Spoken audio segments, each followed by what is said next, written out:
네, 어텐션 뉴스 구병수 기자 나와 있습니다. 오늘 가져온 소식은 어떤 겁니까?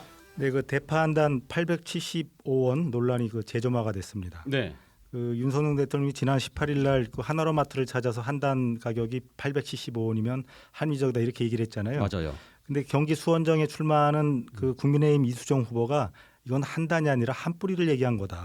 이렇게 얘기를 했습니다. 그 뿌리가 이제 몇 개가 들어갔냐, 한 단을 구성하는 게 몇 개 뿌리가 들어가냐가 중요하다. 그래서 한 단을 사면 되게 무겁고 단으로 따지면 아주 헷갈린다 가격이. 뭐 이렇게 얘기를 했는데요. 사실 그날 하나로마트에서 판 건 한 단이 맞습니다. 예. 875원이 맞고요.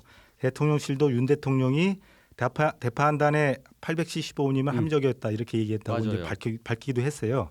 이 때문에 그 이 후보의 주장에 대해서 대파를 한 뿌리씩 파는 사람이 어디 있냐 뭐 이런 얘기도 나오고요. 네. 바이든 날리면 2탄이다 이런 뭐 비판도 네. 이어졌습니다. 그 김준혁 그 수원정에서 맞붙는 김준혁 더불어민주당 후보는 국민들이 대파 한 단과 한 뿌리도 구분을 못한다고 생각하느냐, 파를 뿌리 한 단위로 구입하기도 하냐 이렇게 비판을 하기도 했습니다. 네. 그 대통령의 물가에 대한 이해 부족의 상징물이 돼버렸어요 대파가. 그래서 이제 야당이 여당을 공격할 때도 많이 이용을 하고 있는데요. 대통령의 물가 상황을 파악하고 그 대책을 뭐 마련하도록 하는 것 그리고 당연하겠고요. 개별 네. 물가를 다 꿰고 있을 필요도 없죠. 네. 다만 그 다른 해석의 여지가 없는 대통령의 말을 변호하려다가 논란을 더 키우는 이게 대통령을 위하는 길인지 묻고 싶습니다. 네. 무리하게 변론을 하다가 사건을 소환했군요. 그렇습니다. 네. 다음 소식은요? 네, 집 나온 타조 소식입니다. 그 경기 성남시의 그 생태 체험장을 탈출한 타조가 도로를 활보하면서 소동이 빚었어요. 네. 물론 이제 재산 피해나 인명 피해는 없어서 다행입니다만. 지금 영상이 나오네요. 도로를 뛰고 있네요. 버스 옆에서. 네, 그렇습니다. 그 오늘 오전 9시 31분쯤이에요. 경기 성남시 중원구의 한 도로인데요. 저기가 지금 네. 타조가 돌아다닌다는 119 신고가 접수가 됐고요. 신고를 받고 출동한 경찰과 소방당국이 인근 도로를 수색해서 그 1시간 뒤쯤에 그 상대원동의 한 공장 건물 부지에서 타조를 발견하고 무사히 포획을 했습니다. 아까 말씀드린 대로 다행히 다른 재산 피해나 부상자 없어서 정말 다행이고요. 타조는 무사히 생태 체험장에 인계가 됐습니다. 타조가 어떻게 생태 체험장을 나온지는 알려지지가 않았어요. 다만 그 갑갑한 생활에서 잠시 벗어났으니 그것만으로도 행복하지 않았을까 이렇게 싶네요. 네, 타조가 뛰는 걸 현장에서 바라본 시민들도 깜짝 놀랐을 것 같습니다. 네, 다음 소식은요?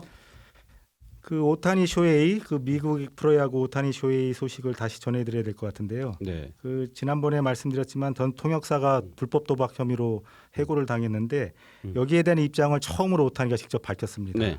그러니까 오타니가 오늘 그 다저 스타디움에서 열린 기자회견에서 이렇게 얘기를 했어요. 미즈하라 해고된 통역사 도박 중독으로 인한 빚을 갚기 위해 내 계좌에서 돈을 훔쳤고 거짓말을 했기 때문에 그에 대해 계획에 대해서 전혀 몰랐다 이렇게 밝혔습니다. 그리고 오타니는 이어서 미즈하라가 도박을 처음 알게 된 게 서울에 왔을 때요. 20일 날 그 서울 시리즈 첫 경기가 있었던. 최근이잖아요. 네, 그렇습니다. 그 클럽하우스 이제 경기를 마친 뒤 클럽하우스에서 팀 미팅 할 때 처음 알았다는 겁니다. 네. 그래서 오타니는 내가 믿었던 누군가가 이런 일을 했다는 거에서 매우 슬프고 충격을 받았다 이렇게 얘기를 했어요. 네. 사실 그 오타니 입장에서는 참 억울하고 황당한 일이긴 한데요. 그러니까 미즈하라는 근데 여기에 대해서 다른 얘기를 좀 했었습니다. 사실은 불법 도박 사실을 인정하면서도 오타니의 주장과는 정반대로 얘기를 했는데요. 네. 오타니가 자신의 도박비 450만 달러를 갚아주기도 했고 도박업자에게 직접 송금했다 이렇게 얘기를 했거든요. 오타니를 좀 끌고 들어간. 네, 그렇습니다. 그런데 여기에 대해서 이제 오타니가 정면으로 반박을 하고 자신은 피해자일 뿐이라고 이렇게 강하게 나오니 미즈하라 역시 말을 바꿨습니다. 네. 사실 그 메이저리그에서 선수나 구단 직원이 불법 스포츠 도박을 할 경우에 1년 출전 정지나 영구 퇴출될 수 있거든요. 그렇죠. 미국 연방법도 여기에 대해서 굉장히 엄격하고요.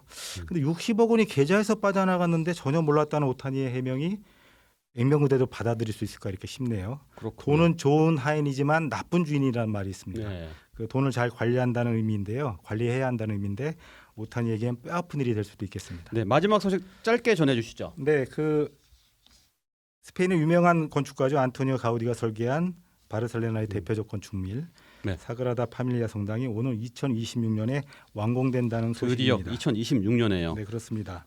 그 미완성 건축물, 지금도 짓고 있는 건축물이란 차별화된 매력이 관광객을 끌어들이고 있는데요. 완성이 되면 저도 한번 직접 가서 거장의 작품을 보고 싶습니다. 네, 오늘은 여기까지 듣겠습니다. 수고하셨습니다.